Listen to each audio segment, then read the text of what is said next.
Voices of Reason. I'm pleased to be joined by Erin Covey, who leads the Cook Political Report's coverage of the U.S. House of Representatives. She previously worked at Inside Elections, where she analyzed and handicapped the House, Senate, and gubernatorial races.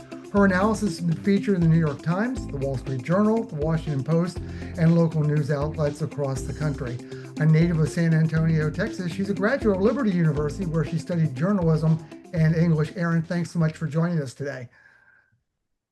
Thank you, Steve, for having me on. So I got to start. First of all, what drew you to elections and elections analysis? Yeah, that's a great question. I kind of fell into it. In college, I followed elections moderately closely, but didn't think that it was something that I was going to pursue professionally. And when I first moved to Washington, I was working at NPR on Morning Edition.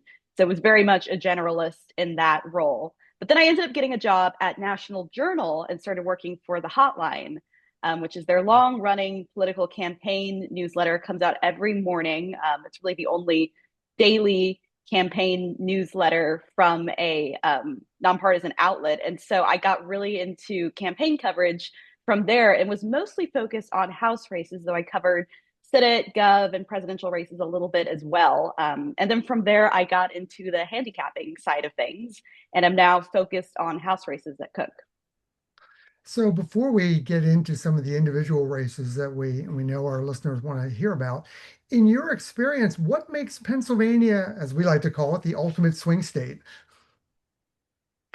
Yeah, I mean, it has been a bellwether for presidential elections for the past several years, and has hosted a range of competitive governor's races and Senate races as well, even as different parts of the state have changed really dramatically politically over the past couple of years. In the Trump era, it has still hosted very close races. And then, of course, at the congressional level, it's home to, I would say, a disproportionate number of competitive House districts. And so it tends to be kind of at the center of the House battleground as well. So what goes into determining your ratings? You had the toss-ups, the lean Republican, the likely Republican or Democrat, as the case may be. What kind of things do you look at before perhaps you make a shift from one column to the next? Yeah, it's a good question. So it's really what we do is a combination of art and science. So the science is that we are leaning very heavily on previous election results in each district, whether that's at the congressional level or at the presidential level. And then, of course, we're tracking individual House polling for each race. Now, a lot of that polling, unfortunately, never sees the light of day and it's not publicized. But we do a lot of reporting, talking to the campaigns directly, talking to the campaign committees, talking to the super PACs and outside groups that pay for their own polling in these races. And so they share a lot of that with us off the record. And so the closer we get to the election, the more dependent we are on that sort of thing to make our determinations. But then, of course, we're also doing a lot of just meeting with candidates directly, talking to their campaigns. And oftentimes at this stage in the cycle, when it's pretty early, and especially at the very beginning of the cycle, when we don't really know what the national environment will look like, it's oftentimes an individual factor in a race that will cause a rating change. So if an incumbent announces that they're going to retire, and that will make it easier for the opposing party to flip that seat, that would prompt a rating change. Or if there's a really strong recruit that appears and is raising a lot of money, that can also prompt a rating change. So, like one example of this from Pennsylvania from last cycle is Pennsylvania's 10th district, which at the beginning of the cycle had started out in the likely Republican column. And so we saw Scott Perry as the clear favorite, thought this race had the potential to be competitive, but we weren't sure if it would be competitive. But then once it was clear that the Democrat in the race, Janelle Stelton, was raising a lot of money and was really able to put Perry on defense in a way that he had not been before and was airing a lot of ads, highlighting his more unpopular polarizing positions, we saw that this race was going to be quite close. So it eventually ended up in the toss-up column a couple of months before the election. And of course, it was one of the closest House races in the country last year. So it's, the closer we get to the election, the more we're making changes. But at this stage, it's usually probably individual factors about the race and then broader trends that we're picking up in the national environment. Let me expound on that just a little bit before we go to some of the individual races. The money, as you mentioned, with PA10. Is that one of the things for observers who don't have access to the super PAC polling and the like, to be able to make some determinations if a candidate is able to raise that much money that he or she is a much more serious candidate than some of the others? Yeah, certainly. I mean, money is a huge component of being able to judge how serious of a campaign a candidate is able to put together. And if if you're a challenger in a race and you're able to outraise the incumbent that you're running against, which Stelton was and is able to do still, in PA10, that is the sort of situation that should raise alarm bells for the party who's defending their seat. Because, at the House level, Hmm. I mean, money matters in all these races. Once you get to the presidential races, I think it starts to have diminishing returns because you see so much money getting poured into them. And a Right. lot of people already know, the dynamics of those races. They know the candidates. But at the House level, when a lot of voters don't know who their House representative is, let alone who is running against them, the money is really important to get your name ID up and to introduce yourself to voters and to try to define your opponent before they can define themselves or define you. Well, presently you have two of Pennsylvania's congressional races are now considered toss-ups. The seats held by Republicans Ryan McKenzie in the 7th congressional district and the aforementioned Scott Perry in the 10th. Why don't we start with the 10th in Pennsylvania's capital region is shaping up as a rematch between Perry and Janelle Stelson once again, if Stelson can get through the primary against Dauphin County Commissioner Justin Douglas. Yeah, so it's shaping up to be a rematch most likely. Stelton is definitely the front runner. She has far more money than Douglas, and of course, she was the nominee last cycle, so she's coming in with a lot of name recognition and also a lot of support from Democrats in Washington. And she obviously can't take the primary for granted and is running against the county commissioner in Justin Douglas. But I think it's safe to say that she is almost certainly going to be the nominee, just given the natural advantages that she has. She also did win a pretty competitive primary last cycle, where it was, at the beginning, it was very much not clear who the nominee would be. And so she has experience running in competitive primaries. And so I think that is what we are expecting. And then, of course, this was one of the closest House races in the country last cycle. Perry only barely won re-election, despite the fact that Trump was carrying his district by about 5 points. And so, that goes to show that Perry kind of has some unique vulnerabilities that a generic Republican incumbent might not have. And that's largely due to kind of his position on fiscal issues. He has been a member of the Freedom Caucus and has taken a much more fiscally conservative position than many of his colleagues, particularly Republicans who represent competitive districts. He's voted against quite a few government funding bills and spending bills, and that has put him against most of the Pennsylvania delegation in the past. And Stelton had one ad last cycle that I thought was pretty effective that showed that Perry was the only member of the Pennsylvania delegation, including among Republicans and Democrats, who didn't vote for certain bills. And so his like staunch fiscal conservatism is probably his one of his biggest vulnerabilities. He is also there was federal investigations to his role on January 6th. That was a bit of a dynamic. I think it's probably less, just as time has passed, probably less at top of voters' minds. And also, affordability is clearly the driving issue of all of these races. And so it makes sense to focus more on his votes on things like healthcare and that sort of thing. But, this is going to be a very close race given that the national environment should be better for Democrats than it was in 2024. And he only barely survived then. When you do your deep dive and start looking at how to rate this race in particular, do you look back at the most recent elections for the Pennsylvania Supreme Court, or the way that Cumberland County, which is part of PA10 just to the west of Harrisburg, seemed to vote blue for the first time in a long time? Does that impact how you look at the race as well? Yeah, definitely. I mean, I think I would say the long term trends in places like Cumberland County to the left would be holds the most amount of weight in my mind, just because this is a district. Though, while I wouldn't say it's trending hard to the left compared to some other congressional districts. It has pockets like Cumberland County that have shifted to the left over the past couple of years as this part of Pennsylvania has experienced a lot of population growth. And so I think that is really important. This district in 2016, Trump did considerably better than he did in 2024. So that just goes to show the long-term trend is more beneficial to Democrats than Republicans. And then, of course, the state Supreme Court elections, Democrats did quite well there as they did in off-year elections across the country. I think that points to kind of just a broader enthusiasm gap between Republicans and Democrats, where in elections that are typically lower turnout, that are not held at normal times, like in an off year, like 2025, Democrats are just much more likely to turn out than Republicans. And so, that's certainly a good sign for Democrats. But, I wouldn't draw too much in terms of if you're looking at the district level, how the state Supreme Court race played out at the district level. That matters in terms of showing kind of maybe how well a Democrat could do there, but we don't expect folks running in the midterms next year to be able to match that just because it is going to be like a different turnout dynamic. You also have as a toss-up in the Lehigh Valley, the 7th Congressional District in Pennsylvania, where Republican Ryan McKenzie defeated incumbent Susan Wild in 2024 by 4,000 votes. And needless to say, this is one of the seats that the Democrats are hoping to flip back into their column in 2026.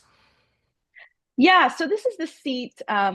I would say it is a good example of a true swing seat that narrowly voted for Trump in 2016, then narrowly voted for Biden in 2020, and then narrowly voted for Trump again in 2024. And Susan Wild, the Democratic incumbent who lost re-election last cycle, has always had close races and has won by the skin of her teeth. We expect Ryan McKenzie, even in like a relatively neutral political environment, he would have a really tough time just due to the partisanship of that district. And so I would say, in some of these races, like in Pennsylvania's 10th district, a lot of the reason it's highly competitive is because of Perry's unique vulnerabilities. With Pennsylvania's 7th district, it's just more of the nature of this district makes it really tough for Ryan McKenzie and what we expect to be a more favorable environment for Democrats. It's not like that he's a particularly weak member of Congress. His fundraising has not been as high as some of these other Republican incumbents in competitive districts. And so that is maybe one concern that Republicans have about him when I talk to Republican sources about this race. But in terms of his record as a freshman, I would say he's like a pretty good example of a generic Republican incumbent who doesn't have a ton of specific baggage, but also, he's a freshman, so he's not quite as tested, certainly, as like a Brian Fitzpatrick, who has a long history of doing really well in these races. And so the big question is who's going to be the Democratic nominee, just because this is a highly competitive, crowded situation that's already gotten pretty contentious. I mean, candidates are already kind of sniping at each other publicly, which, it's quite early for that. The primary is not going to be till next spring. And so that has been interesting to follow. I think the main candidates worth watching, I believe there's 5 Democrats in the race at this point. So correct me if I'm wrong. There may have been other folks who have filed. But the main ones that I would pay attention to are Bob Brooks, a retired firefighter who is backed by the lieutenant governor and has been saying that he also has Governor Shapiro's support. Shapiro has not officially endorsed yet, so we'll see what happens with that. If he did support Brooks, and depending on how his fundraising shapes up over the next couple of months, I think he could be in a position to be the front runner in this race. But at this point, it's a little too early to tell, I would say. And then you also have Ryan Croswell, who's a former veteran and a former Department of Justice official who is in the race and is raising a decent amount of money. And then Carol Obando Durstein is the only woman in the race, and she's also backed by Susan Wild. And those are the main 3 candidates I would say are probably worth tracking, but there's a couple of other folks who are running. Lamont McClure, Northampton County executive, is also in the race and has self-funded a little bit, but his fundraising hasn't been as strong as some of the others. And then Mark Pensley, who is a bit of a perennial candidate and is a little more progressive than some of the other folks in this race. But it's going to be an interesting contest for sure. People you've talked to, are they surprised that perhaps state Democrats didn't find a way to perhaps clear the field for a Democratic candidate to spend a year running against McKenzie? Yeah, I mean, this is always a tension within all of these House races. I think, a lot of folks in DC would like to be able to clear the field for their preferred candidate far out ahead of the primary so that you don't have to expend resources running against people in your own party. Um, but there's only so much that you can do. And I guess the issue here seemed to be that within the Pennsylvania, I would say political establishment, there was a division on like who the strongest candidate would be. And you saw, the previous incumbent, Susan Wild, get behind one candidate. Croswell is someone who I wouldn't say he's definitely the outsider in this race, and has been accused of carpetbagging because he only moved to the district this year. So that is a complicating factor for him, but he has raised quite a bit of money and is backed by a organization called Vote Vets, which supports liberal veterans running for office that has been known to spend quite a bit of money in primary. So he has, quite a bit of money behind him and has to be taken seriously because of that. And then, I think Brooks is someone who does probably have, if you talk to Democrats in Washington, they would probably point to him as their preferred candidate. A lot of that's implicit, but his fundraising hasn't, given him his initial fundraising hasn't blown the other candidates out of the water in a way that would make him kind of the automatic front runner. And again, he's backed by the lieutenant governor, he's backed by Chris Deluzio. He's also backed by Bernie Sanders and is kind of running a more populist, not particularly progressive, but definitely a populist campaign. And so I think he has, probably the most like political support, and of course within the unions as well, he has a lot of support. But I don't think that it's clear that he has made the strong splash that some of these other candidates made early on. Folks like Stelton and then Paige Cognetti in Pennsylvania's 8th district, who were Democratic recruits who got in and immediately raised a ton of money and kind of set themselves up as the front runners for the nomination. Aaron, that's a perfect segue. Let's move a little bit up north to the 8th Congressional District, up to northeastern Pennsylvania, commonly called NEPA. You have Rob Bresnahan, a 35-year-old who took out incumbent Matt Cartwright in 2024, squared off against the mayor of Scranton, Paige Cognetti. This one looks fascinating. Yeah, this is a really interesting race. I mean, this is a district that has been moving away from Democrats pretty consistently for the past decade. And Matt Cartwright was one of the few Democrats who was able to win this district, and this type of district. And then, of course, he narrowly lost to Republican Rob Bresnahan last cycle. Now, I don't think that was a huge surprise, just given how far to the right this district has moved over the past several years. This is a district that Trump won, I believe, by about 8 points. And so Cartwright would have really had to overperform Harris in order to win re-election. And he did overperform her by quite a bit, but obviously not enough to get over the finish line. And so I would say this is a district that we have it currently rated lean Republican. And I think that, we would generally expect a Republican to be favored here, even in a year that is better for Democrats. But because Bresnahan has dealt with these ongoing stories about his stock trading, that have really dogged him and have been particularly bad for him at a time when the cost of living is such an issue across the board, but particularly in this district, which has one of like the lowest median incomes of any competitive congressional district. This is a part of the state, where the contrast is not great, and so I think he has some unique vulnerabilities because of that. And it is kind of bizarre because I think going into this cycle or going last cycle, Bresnahan was touted by Republicans as one of their top recruits at the House level. And I think, his background on paper, certainly had some things that could have worked well for him. And he had roots in the district. He was able to, he's personally wealthy, so he was able to self fund. And he had a relatively moderate disposition and didn't really run hard to the right. It is what I would say is still one of the more moderate members of the Republican conference in the House right now, and has, been a little bit more critical of the party's position on healthcare spending. And so he could have been in a decent position, I think, to win even in a tough year for Republicans. But all of these stories about his constant stock trading and other stories about him having a private jet have just made him look really out of touch.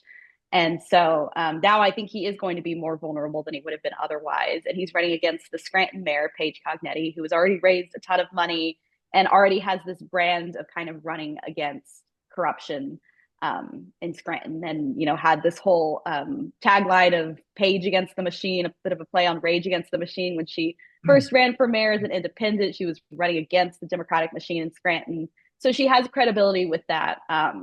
Though I will say, I think she certainly has like a different background than a Cartwright, for example. She's not from Scranton originally. She worked in Democratic politics and worked in Democratic administrations previously, so she has a bit more of a partisan image, I would say, than Cartwright does. That could be tough for her in a district that I think is still probably more inclined to vote for a Republican over a Democrat these days. We're speaking with Erin Covey, who's the lead for the Cook Political Reports coverage of the U.S. House of Representatives. Erin, you also have rated the first congressional district comprising of Bucks and Montgomery counties as now likely Republican. Brian Fitzpatrick has long been a target of Democrats, but has proven to be difficult to take down. Your thoughts as you look at the suburban counties around Philadelphia? Yeah, so Fitzpatrick is a uniquely tough incumbent for House Democrats.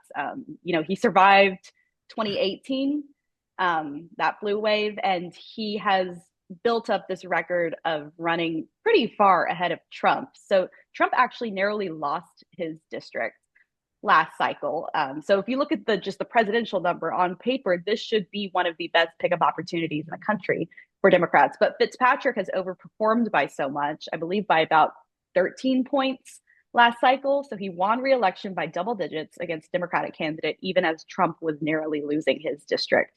And he also has a huge fundraising advantage over his Democratic opponent, Bob Harvey, which will be difficult for Democrats to make up, particularly because this district is in the Philly media market, so it's pretty expensive to run in. And so I think Fitzpatrick has the advantage. I think it's an open question of how vulnerable he's going to be this cycle, because if it is a really good year for Democrats, then he may have a tougher race than he has over the past couple of years.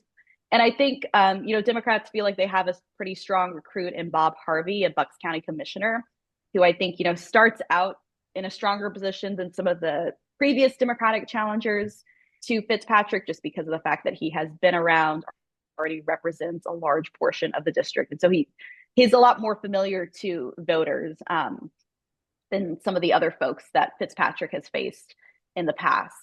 But, again, there is a large fundraising gap. Fitzpatrick has built up a lot of credibility as a moderate in Congress over the past several years. And you'll have to make a dent into that and convince voters that he has gone Washington, or he's no longer a real moderate, which is, the argument that Harvey is trying to make. But because his brand is so strong, it'll take a bit to cut into that. So we'll see what happens with this race. It might move into, a more competitive category as we get closer to the election, and it's clear how good of a year it will be for Democrats. But at this point, we do think Fitzpatrick has a pretty decent advantage. In your analysis of not only Pennsylvania but other states, what effect does President Donald Trump have when it comes to Fitzpatrick opposing the One Big Beautiful Bill, or putting out the discharge petition to extend ACA subsidies, seemingly bucking Republican leadership in that regard? Do you think that would have an impact, or is that something that was at the time and won't be come election day? It's a good question. I mean, I think in terms of his Fitzpatrick's reputation, like with Trump, I think, I think Trump and his political operation are very aware of the position that Fitzpatrick is in, and the fact that his brand as a moderate has been what has allowed him to win re-election by strong margins in the past. And so I do think like this is not a situation where you would see Trump attacking Fitzpatrick for that on a real level, because I think they understand that this is, it makes sense for him politically as well. And so he gets a bit more leeway than other members of Congress who may not represent quite as competitive districts, but may oppose the president's agenda.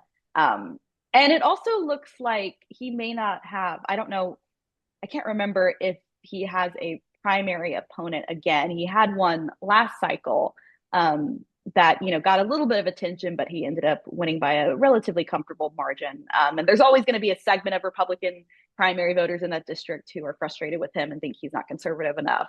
But so far, that hasn't been enough to really be a serious issue for him. And I don't think that changes this year or next year. And then in terms of the general election, I think it is the fact that he did vote against that is something that he can point to, though, of course, he voted for it also at the later point. And so Democrats will use that and try to paint him as a flip-flopper. So we'll see how effective that is. I think it's really hard to tell at this point. One other race that is wide open is the third congressional district in the city of Philadelphia. Dwight Evans retiring, and obviously, if there is another category beyond likely Democrat, it would be PA3. But there is a host of candidates and a lot of jockeying to see who could take that Democratic primary, including Mhm. somebody like Sharif Street, who's state senator, used to be the chair of the Pennsylvania Democrats. Yeah, so this is the single bluest congressional district in the country. That is how democratic it is. It has a according to our Cook PVI index, it's D plus 40. So it is again the bluest seat in the country. And it makes sense that there would be a crowded primary to succeed Dwight Evans because of that. And so I would say in terms of this primary, there's a lot that's in flux at this point. There's probably four candidates who are worth watching. Sharif Street, of course, who you mentioned, and then two state reps, Morgan Cephas and Chris Rabb, and then the physician, Ala Stanford, who's endorsed by Evans. And so I would say it's probably a four-way race at this point. They all kind of have different bases geographically, too, which is interesting. And so, we'll see again, like where they're able to shake out in terms of the fundraising at this point. I don't think anyone has a super strong advantage.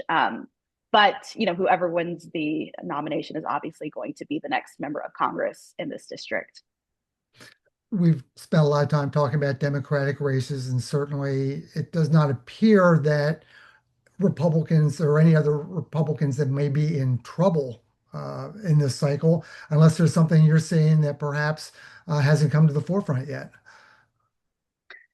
No, I think that's right. In terms of Pennsylvania, these are going to be those four districts that we've talked about are going to be the most competitive ones. Chris DeLuzio, the Democrat who represents the Pittsburgh suburbs, has had more competitive races in the past, but I think is in a pretty strong position to win re-election this cycle. And of course, we'll see if he runs for Senate in 2028, which is going to be a fun race to watch. And then the other dynamic I'll point to that we haven't really talked about is that having Shapiro at the top of the ticket again will be another boon for Democrats in all of these House races, just because he is still very popular among voters, including a decent segment of Republican and independent voters. And that will help Democrats who are running down ballot in all of these places. So he obviously will not have the same, or he probably won't have the same polarizing opponent that he did in 22 and Doug Mastriano. But I think he is still the pretty strong favorite to win re-election there. We have it rated as likely Democrat. I was going to ask you about the coattail effect. Certainly, the midterm effect, where the party in power always loses seats. You have a popular governor, and what would be the down ballot effect. But I think you covered it very well there. I always like to give our guests the last word. Is there anything that we didn't have a chance to cover that you'd like our listeners to make sure they're able to focus on?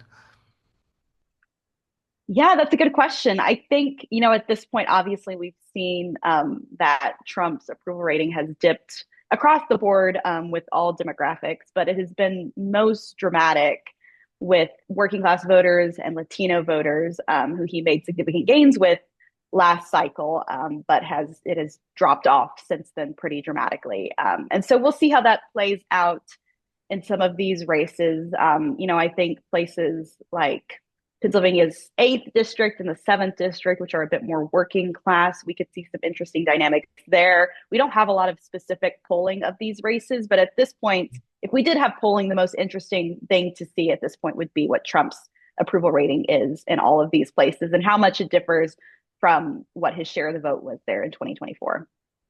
My thanks to Erin Covey, the lead analyst at the Cook Political Report, who takes a look at the U.S. House of Representatives, Senate races, and of course the gubernatorial races, for joining us today on Voices of Reason. Erin, thank you so much. Yeah, thank you for having me on.